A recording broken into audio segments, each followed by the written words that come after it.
Hey, welcome to Breaking Bread, hosted by me, CrunkChocolate, a show where we break verbal bread with actually, I normally say quote unquote, but this is real. This is the Manchester Derby. I'm breaking verbal bread with the enemy.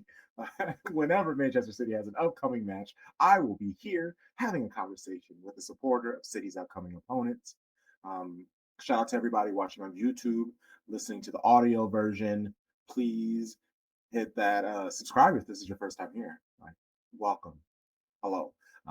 Like, rate, review, say nice things, leave some comments. All of those fun things helps us connect more with you all and spreads the word of SOBP to more fantastic individuals like yourself. Today, like I said, Manchester Derby. Oh man, both clubs having a really good season. So, usually over the last few years is one team that was doing better than another. But what has been most frustrating is even when City are doing well, those Reds, they make things difficult for us. So I'm very interested to find out. Well, obviously, I know our guest is very happy with how the team is playing this season. But let's find out a little bit more as to the whys. So then this way I can send this to my people over at City and they can do some proper scouting. Shady Gang, please give it up for Barry. Hello all. Nice to be here. Thanks for having us on, Crunk. Lovely to see you again. Of course, yeah. Whenever a derby comes on, I know exactly who to hit up. It's our friends at All for United. That's the ones. And I feel like the deal we did at the end of the transfer window brokeraged some sort of deal where I will be very interested in this match this weekend because uh, I've been seeing Jess Park still hanging out with the ladies. They're sharing photos and pictures. I don't know entirely how I feel about that, and it actually has split our pod. We have certain pod mates where they're like, I don't like any of this. She's over there now. I don't root for her. And me, I'm just like, I want her to find happiness. Like that's why she went to United. Like I don't think she wanted to, but she kind of saw the situation where the club is. First, she was dealing with Jill Roard. Now she's dealing with Miedema. I have other players who are now starting to step up. She wants a place where she can get consistent playing time, be one of the faces instead of kind of battling it out with all those other people. I mean, it's good for her. And I'm very happy that Grace Clinton has joined our club. She fills a huge void in our roster. So, I mean, we can kind of start there with your thoughts first when you heard about the Grace Clinton Jess Park swap.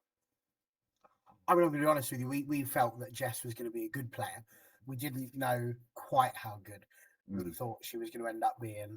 And honestly, if you were to talk to any Manchester United fan, we would all think we've had your pants down entirely for getting Jess Park. Purely because, obviously, Grace Clinton went over to you for less money. Basically ended up paying us to take Jess Park. Is the general gist of how we all feel over here. And I've got to say, she's been pivotal for how we play. She's such a good player, and I'm absolutely gobsmacked that there are people at Manchester City who couldn't find a way to make Jess Park back in your team because you watch what she can do. The close ball control that she has is insane. And we've not had a player like this, I don't think, in the entirety of our history since 2018. Mm. I can't think of a player who has had the ability to keep the ball at their feet, drive at the defence, and then just turn around and run the other way. It's like she's playing football in the park with her friends. 1 minute she's running towards the goal, next minute she's running back towards our goal, and she'll just look for wherever that space is. The ability to play the ball out is superb. The game last night against PSG, she was to the winning goal. Yeah. And for me, such a great player. Now, Grace Clinton, I think, was a good player. I personally was very sad to see her go because I know that she's a good player. But we kind of have that profile at the club already. There are players that could already do the job that Grace Clinton does. Hence why Grace wasn't getting the team, the time in the team that she would probably want. Ella Toon, obviously, you know, you don't need to say many more words than that. She's a legend at the club, over 200 appearances now. So it was always going to be difficult, I think, for Reece to get into the side. But for me, when I look at Jess Park and the way that she plays, she's fast becoming my favourite player at the club ever, because she's just so exciting. Every time you watch her, you don't know what she's going to do. And, you know, I know you guys know Jess Park, so therefore you might feel you can negate that a little bit. But I think it's going to be tricky for you. And for me, I feel we've had the better of the deal. But what is it about Grace that you're thinking fits in for you? Well, I mean, we're kind of seeing it right now, even with the midfield pairing that we have right now, which I'm very happy with. They're absolutely amazing. But with Hasagawa and Blinkilde Brown, they're a little diminutive. And I like the perfect example in both Lohman and Clinton have struggled to be healthy, but that will get figured out. I'm hoping that this is a step towards the right direction.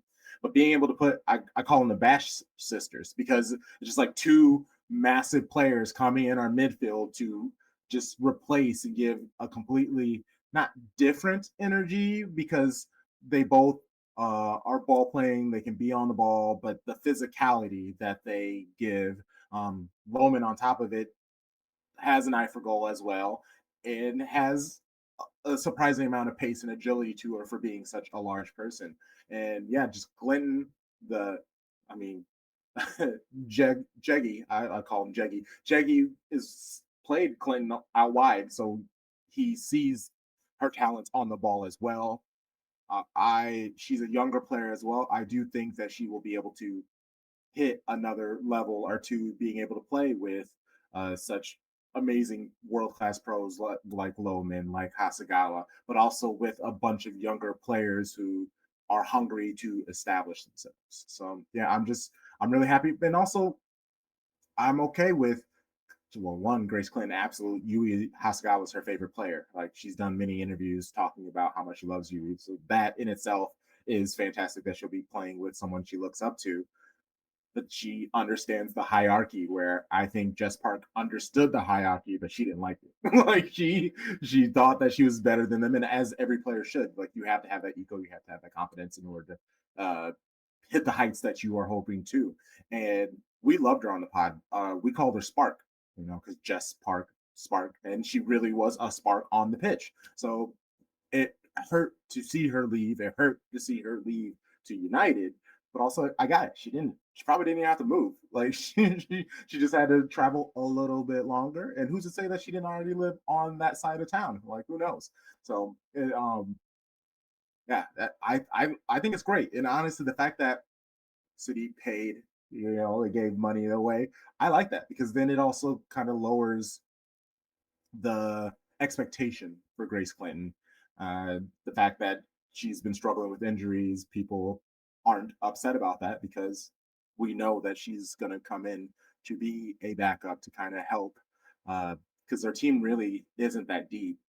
And so adding players like Lohman, like Clinton, it helps significantly. Like we now are at the situation that when subs happen, when everybody's healthy, we can keep that quality level on instead of there being a huge drop off like we've had in years past. I'm here. That makes sense to me, 100%. Because I can see how that fits in for you. Yeah. We can continue on the transfer conversation. Were there any other, I guess, moves of note or particular that happened at United over the summer? I mean, a few. I think the big ones are obviously the pair of Swedes that we got from the grocery aisle, which is really incredibly helpful. Julia Gizotti-Olma has been just the missing piece, I think, for us in midfield. We've always needed someone who can marshal that back line as their day job. We've just had people that are moonlighting, you know, trying to do the job, but they're not really suited to it. Katie Zellum, I thought, did incredibly well, but it's not really her role. She's much more forward thinking and a bit more of a quarterback. She's looking to get the ball out there, but she's not necessarily looking to take the bumps. So she didn't really want to be doing that. And so I find that we've struggled a bit with that. So getting Julia in has been superb. Another big signing, obviously, we got was Friedlina Rolfer, which I don't think any of us really expected to get. She's yet to hit the heights, I think, in the WSL, maybe because she's getting used to the league. But the 3 games that we played so far in the Champions League, she's been That again. goal she scored yesterday was amazing. Yeah, and she scored the goal against Madrid as well, Atletico. So that's 2 wins that we've had that she's been instrumental in.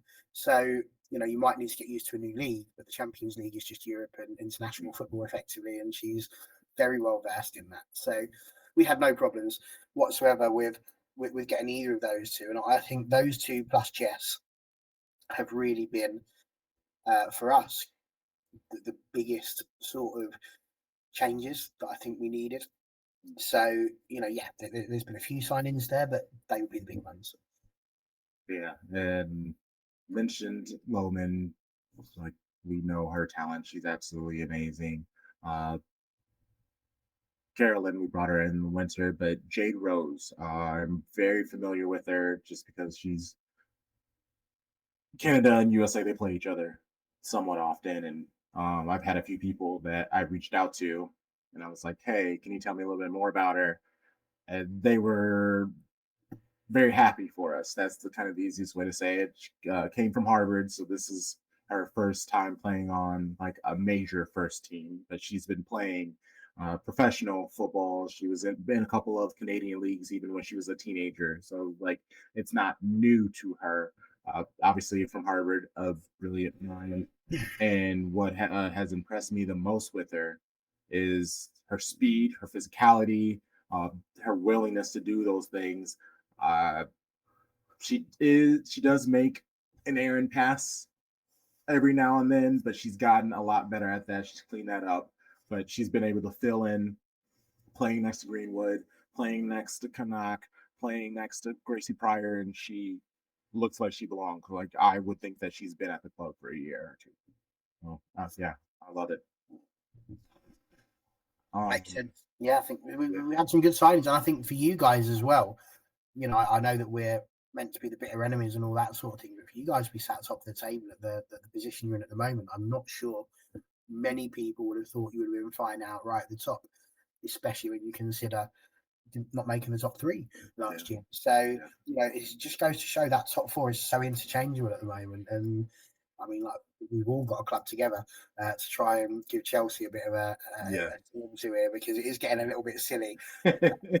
Just win year after year after year. There's got to be a bit of a change up. And whilst I wouldn't necessarily want it to be Manchester City, you hit a point where you're like, really Chelsea again? Like, honestly, like, I've seen this film before. I don't want to watch it again. Oh, 1,000%. And it was literally anybody but Chelsea or Arsenal. So it seems like we don't have to worry about Arsenal at the moment, really ever. I mean, they seem to have dropped enough points where statistically they're, when you look at the points needed to win the league, they are out of here. So just everybody else kind of has to do their part, and we'll see. I'm hopeful. It's obvious that not playing Champions League has helped, especially because we've had so many injuries and been able to kind of do best with Aman Bene. I didn't even talk about her. She's been fantastic. But you can definitely tell all of the games, even though it's still just like weekly and things like that. I think all those games are kind of getting to her. She doesn't seem to kind of have the pep in her, the burst in her runs that she had at the beginning of the season. And so I'm very happy that Lauren Hemp has returned. That means Ayoba Fujino can move back to the right side where she's more comfortable at, and then the growth of Fujino. Yeah, I'm very happy with the strides the club has been making, and they can. I don't see why they can't continue, especially with Chelsea. The Simeone. Sorry, that's a Freudian. So we call her Sonia Simeone. Like that's our nickname for her because that's the type of football that she has them playing. They have way too many talented players for them to just be winning by 1 every game. It's insane, and that just gives opportunity for teams to help them or draw points against them, which will help the league out. And I feel a lot better about facing this Chelsea squad than I really ever have. And I was in Manchester and I was able to watch that first Champions League match with my own eyes. So I've seen them beat Chelsea and handedly. It was with the help of Carolyn, who will be returning back soon as well. So I'm very excited about what City can do for the rest of the season. Let's talk about your manager, Mark Skinner. A couple of seasons ago, it felt like he was on the outs, that he was going to be out of here. And then all of a sudden, they were like, no, he's our guy. And then the club starts winning. So I'm interested in your perspective. Like, how do you feel about Mark Skinner? How has he done this season? Obviously, the team's doing well, but I felt like a lot of the times last year when we had Gareth, that the players were doing well, not because of him, but just because they were just talented players. So, how do you feel about Mark Skinner and how he's done so far? I think the whole conversation around Mark Skinner is a really difficult one Mm, across the whole club because you'll find people that despise him, you'll find people that love him, you will find people that are indifferent to him. And I think whatever people think, I just prefer to look at the facts. And the facts are that we won our first major trophy with Mark Skinner at the helm. You know, we won the FA Cup, and it's Mark Skinner who led us to that. Now, you can like him, you can not like him. It doesn't change that fact. When people want the history books about Manchester United, that's what it's going to say. It's going to say that Mark Skinner led us to the FA Cup. Um, but beyond that, I think it's really important to look at how he's done within the league. And we had a dodgy fifth place a couple of years ago, but aside from that, he's kept us pretty much in fourth, always fighting for the Champions League spaces. We did manage to finish runners up and didn't quite get into the Champions League group stages. And then, of course, we get last season. And last season was a superb run again as well. We did incredibly well. You look at the players that he brought in this season and how we've moved on. And up into that game against Aston Villa, we were undefeated. You know, we hadn't lost a game. We lost like half a game in the Champions League qualifiers, but it wasn't anything too deep. So when you start talking about Mark Skinner, he's had a lot of people behind him, a lot of people around him. Martin Ho, obviously, at Spurs now, he was the assistant for a while, and there were a few people after he left thinking, well, obviously, it was all Martin Ho, it was nothing to do with Mark Skinner. But it's always about the team, I think, when you have a management team. That's the whole point of having a management team. It's never going to be just one person. You're not going to get a whole squad of players that all just gravitate towards one person. We're not talking about Alex Ferguson here. And let's be honest, even Roy Keane hated Alex Ferguson in the end. So whichever way you look at it, you're never going to get a group of people that just absolutely adore the manager. And it's always no surprise that a lot of the people that don't like him will be the ones that don't play. So, you know, it's very, very choice based on that one.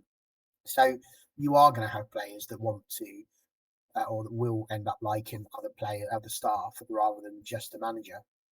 But that's how it works. The goalkeeping coaches, I'm sure, are very, very pally with the goalkeepers, and they would probably be more higher up on the Christmas card list than the manager would be because they work hard together, and so you build different relationships within clubs. But I can't find it in my heart to be too negative towards Mark Skinner because, like you said, we won something and we are improving. We are progressing as a side. You know, you can't deny that Manchester United has moved on under Mark Skinner. We've not gone backwards. We've gone forward.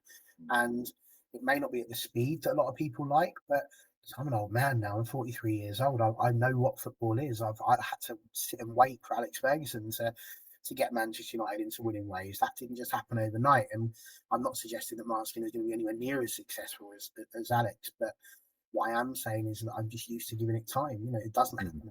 Right? You don't just wake up one morning and go, "Aha, champions, done." You've got to put some effort into it, and we are still a young side. You know, only what 6, 7 years old. I can't believe I've just said that. I'm sorry, I didn't do the hand movement. No, so you're okay. There's kids everywhere right now going crazy. We're only about 7 years old. It's not that. It's not that big. I think you look at teams like Arsenal, who are perennially been good. You look at Mm-hmm. Liverpool; they've won the WSL and they've been struggling. They're doing awful at the moment. So I think we were on an upward trajectory, and that fifth place was a blip. So is he my number one choice to be the manager of Manchester United? No, because I think there has been too many peaks and troughs, and it's not been very smooth sailing. But will you hear me clamouring for him to go? Absolutely not. I think, at the moment the status quo is working, and it could probably do more harm than good to change him. So for me, we will keep him in until we get a few more problems. I actually think having a smaller squad, you mentioned your squad depth, ours isn't great either, but having that smaller squad I think helps because you don't have quite so many people to try and keep happy, so you're not going to get too many problems in the dressing room. Yeah. Winning definitely helps. Winning for sure helps. And I can understand the people who are, hot or cold with their management situation. When we had Garrett Taylor, there was literally no topic that's had our podcast going at each other more than should Garrett Taylor stay or go. And I was on the side where I wanted to get him out of here. I did not enjoy the way they got rid of him last season. I think he was hard done by. I understand them wanting to make a change, but making a change and going backwards to who they went to, um, you could tell it wasn't great, and he didn't say the right things immediately. Like that whole conversation about him like wanting to go to a men's team, and then he did so bad with the team and didn't necessarily make me feel great. Like I listen to watch every pre and post match interview, and he never said the things that made me happy. He just kind of like talked about how he put a lot of the blame on the ladies and the lack of their confidence and believing in themselves. And they're just like, okay, but you also have to put them in a situation where they can feel like they can take on anybody. They don't feel that way right now, and it's partially because they got rid of Garrett so quickly, but you had the easiest thing to just come in and continue the vibes. And I think the ladies beat Chelsea in that first match in defiance. It was like the new manager bounce. And I was even there, and everybody gave him like the standing ovation after that match. Like he came over, and the crowd was just like cushing, cushing, cushing, and it just like that was the heights. It was absolutely awful. Like 2 weeks later, we knew he wasn't going to stay, and I'm thankful. And bringing in Jeggy, wasn't quite sure how that was going to go because he has the history of success in his career, but that was 2 decades ago. Well, it was like, what is he going to do? But he seems to have brought a lot of confidence. He seems to be very hands-on with the ladies as well. Like he wants to have those tough conversations, which I don't think Gareth wanted to, like ever. Like he seemed very distant. Like I am your football manager. Let's keep it about football. And yeah, I'm here for him. I'm a big fan of him. His whole thing is he likes playing. He likes players who can play multiple positions, and he's done some weird things. But also, I like that he's trying some stuff out. Where Gareth Taylor was very rigid, and he's allowing the players to try things out, step in positions where they normally wouldn't, and they seem to be very much embracing that. And I'm here for it. Keep doing your thing, and obviously, winning helps. So they're in a great position. Yeah, big fan of JD so far. I mean, again, you're in a very similar position to us in terms of games played and games lost. I mean, you just lost the one game, we lost the one game. Difference is we lost our game to Aston Villa, which was incredibly depressing. But maybe it was because like they're just such a funny team, Aston Villa. Mhm. There was no even the goal they did score. It's never going to be on the highlight reel, really. But it's frustrating. But for you guys, your one loss I think was Chelsea, wasn't it? Yeah, the first game of the season. It's what I mean. That the top sides at the moment are all working incredibly hard, and Mhm. it's very hard to put them apart. And it's going to be games like this weekend that really start to show the women from the girls, I suppose you have to say on this one. Yeah, right. Yeah, yeah. It's really show the women from the girls on this one. And oh man, and again, should be able to feel confident. But when I felt confident last season, like as they were handled and throttled, actually is probably the better way to describe it because they weren't great losses. Like they were just outplayed and bullied, and it just I didn't leave those matches feeling the best. But I am very hopeful, especially with now Grace Clinton, him, and Loman back, Kanak back as well. Like we're now in a situation where they're challenging for starting positions. So I already can I are. I mean, I don't know. I'm not seeing the practices, but I assume the practices are much better. The intensity's there. The players are trying harder, and so I'm very excited about this match this weekend. Next up, I'd like to hear about an attacker, a midfielder, and a defender that you can either do standouts for the season or who you think will be key to United this weekend. That's a good question. So an attacker, a midfielder, and a defender. Right. Defender one's going to be hard, so I'm going to start with the attack. The attack is Jess, like that. She's just changed the way that attack works, so it has to be because before I think it was quite static. You would think it's going to go down the wing, it's going to be a cross, and if we're lucky, we'll get there. And if it bounces back, then somebody will be there, maybe. Or you're trying to play through the middle. With Jess, it just brings that unpredictability. Could be a cross. She could be about to go to your right. She could be about to go to your left. She might go back to the touchline. She might kick it up in the air. She might stick it under a jumper. You've got no idea what she's going to do with that ball. So, yeah, I think for me, she is absolutely the one to account for. I think, for you, it's going to be Grace as well for the same reason that both of them are going to want to prove to the other team it was a really stupid idea to let them go. So we've kind of got that. And it does make me wonder, would he start Grace or is that too much pressure for her? So that's a real big one for me because she is 100% going to be looking to try and get a goal to do that. So I think that would probably be my attacker. The midfielder is again, it's another new signing because I think they've been missing pieces within the jigsaw. So I'm going to go for Julia Gizzotti Olmo again.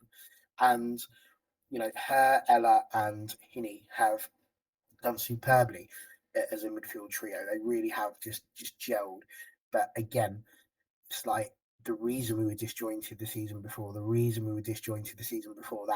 because we were putting square pegs in round holes, and that's really difficult as a team to, as you say, they're doing well because the players are good players, not because they're necessarily in the positions that they can flourish in.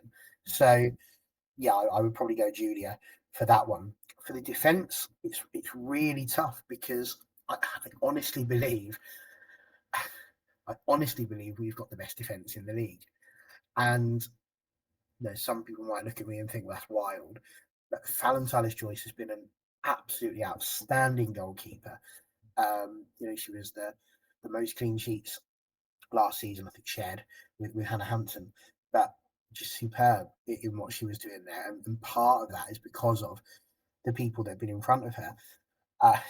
Millie Turner, when she was fit last season, May Letitia, Jade Riviere, and Anna Sandberg, or even Gabby George, depending on who it is that fills in that position.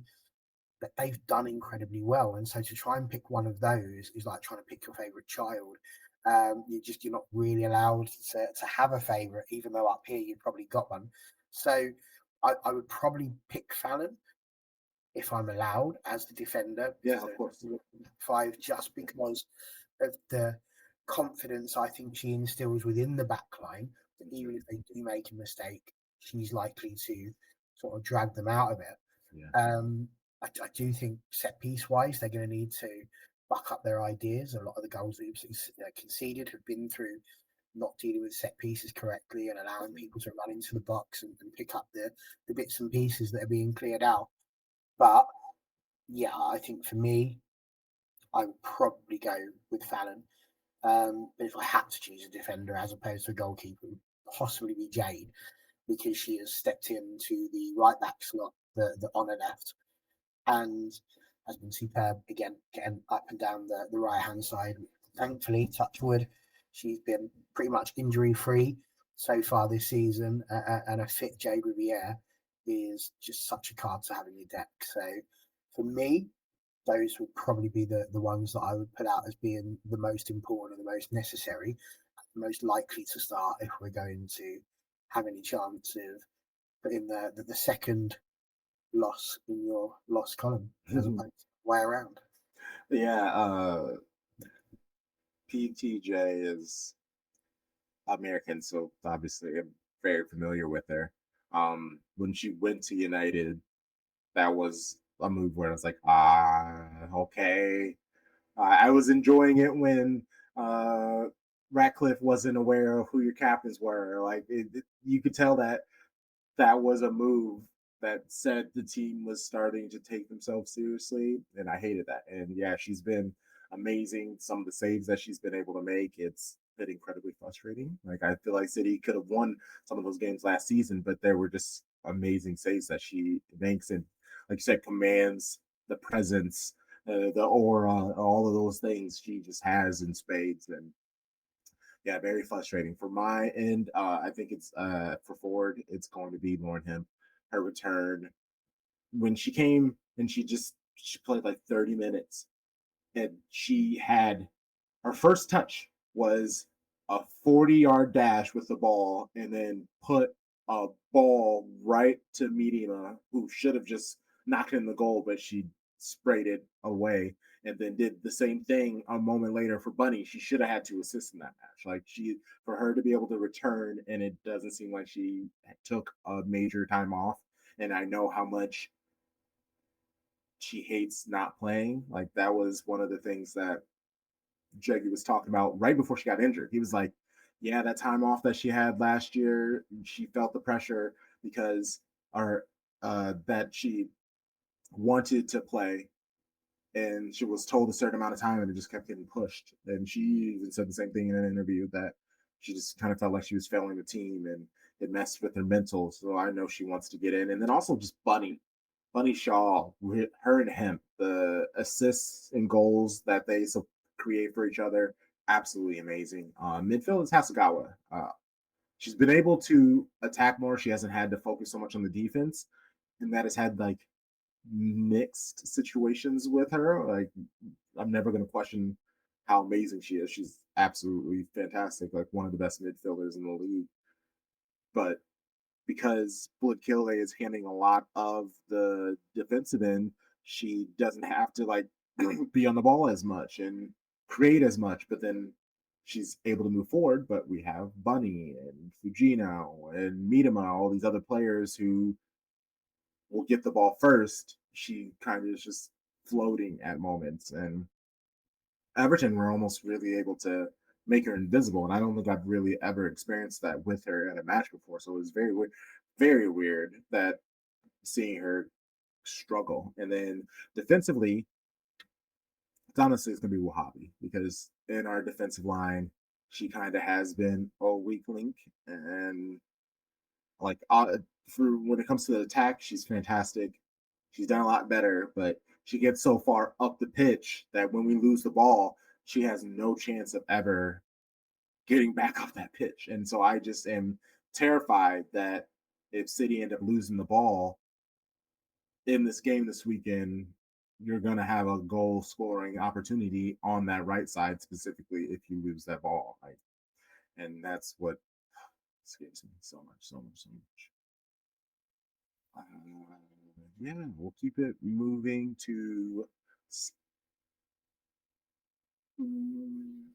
So I actually won't because you just played a game on the weekend or yesterday, and I'm sure you are.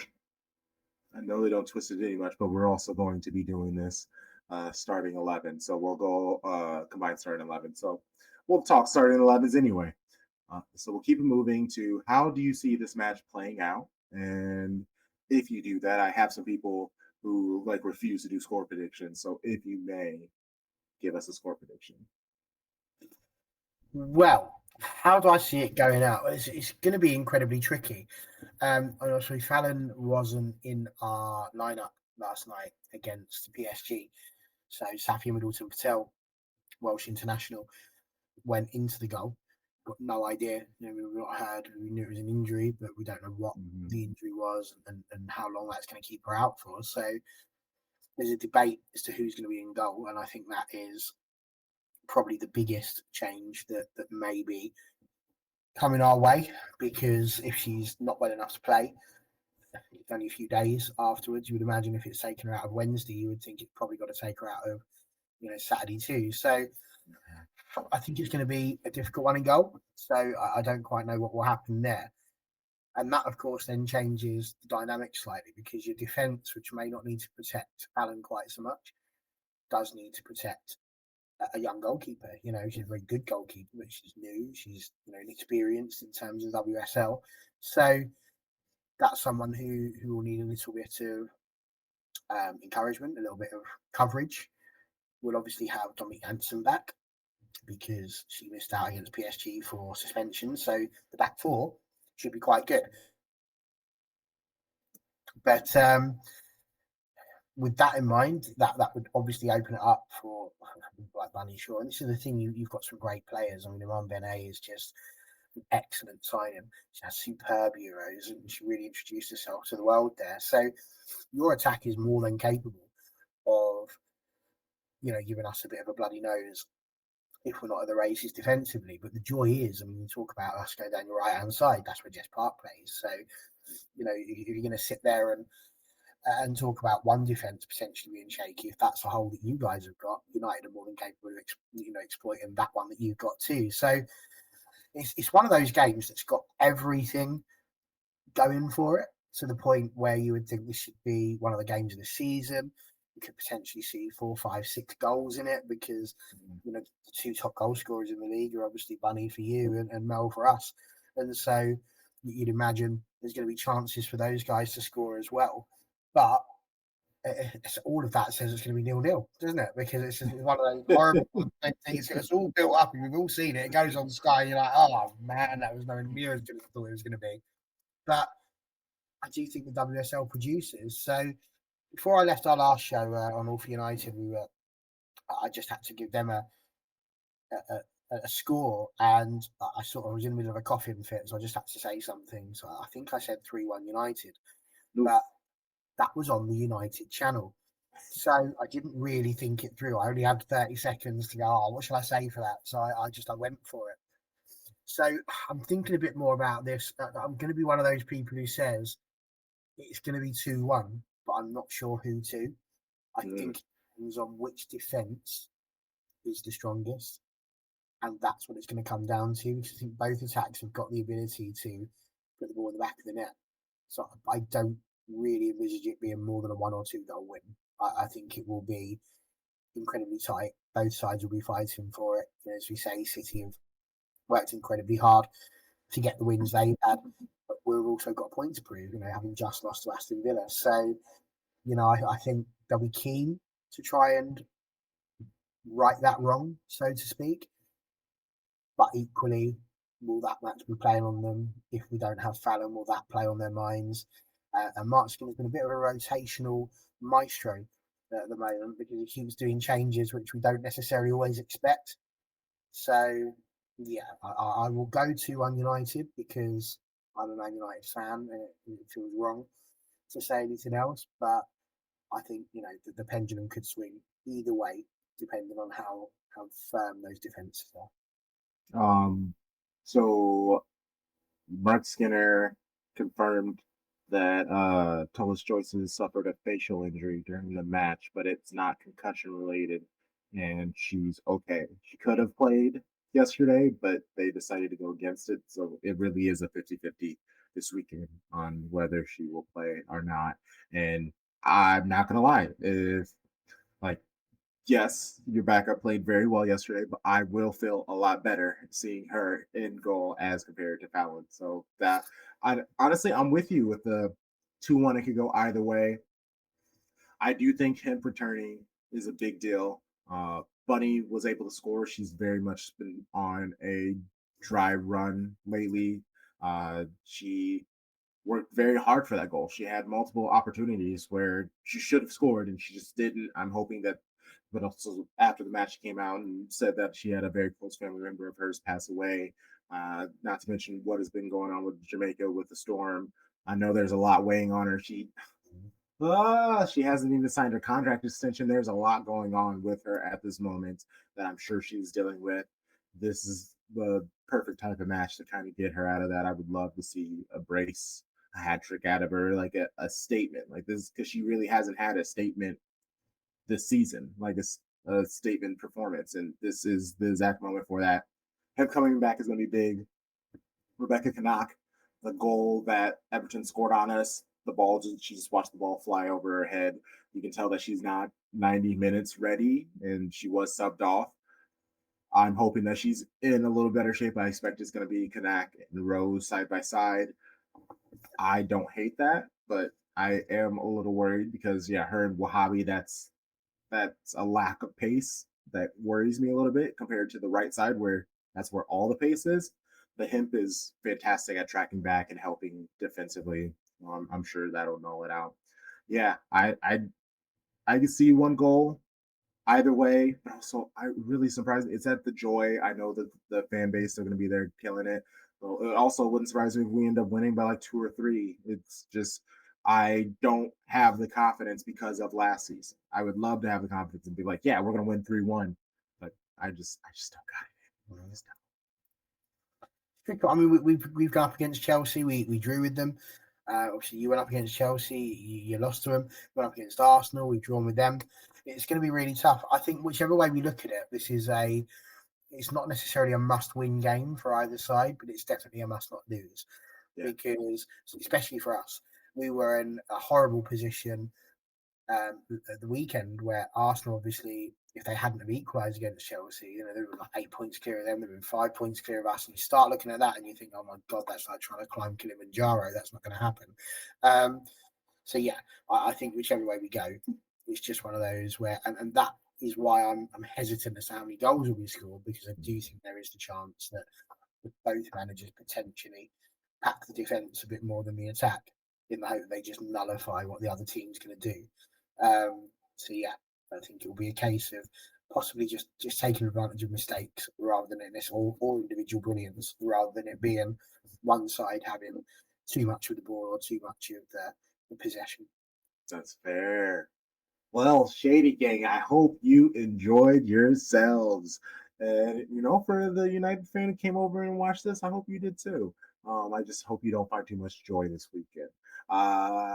Barry, I really do appreciate you joining me. And people also look up there just in a couple hours. I'm going to release this combined starting 11 for more entertainment for you all. So we'll see you soon. Until next time, you know the vibes. Shady gang, shady gang, shady gang.